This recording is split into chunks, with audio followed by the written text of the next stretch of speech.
Gençlik Gelişim Teşkilatı Fedekir Derneği'nin kuruluşunun 5. yıl dönümü kutlandı. Törene Irak Türkmen Cephesi Genel Başkan Yardımcısı İşan Bayraktar, Kerkük İl Meclis Üyesi Sevsen Ceddu, Ahmet Remzi'nin yanı sıra çok sayıda davetli katıldı. Törende derneğin 5 yıllık faaliyetleri değerlendirilirken gençlerin sosyal, kültürel ve toplumsal gelişimine katkı sağlayan çalışmaların bundan sonra da artarak devam edeceği belirtildi. Katılımcılar, Türkmen toplumunun birlik ve dayanışmanın güçlendirilmesine yönelik faaliyetlerin önemine vurgu yaparak Gençlik Gelişim Teşkilatı Fedekir Derneği'ne çalışmalarında başarılar diledi. Fedekir Derneğimiz 5 yıldan beridir milletimize, gençlerimize hizmet gösterir.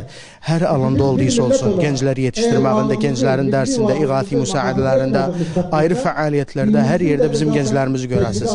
Tam 5 ildir millete ve memlekete hizmet gösteren Fedekir bugün o işlediği şeyli kutları ve ettiği faaliyetleri bu hazır ağabeylere gösterdir.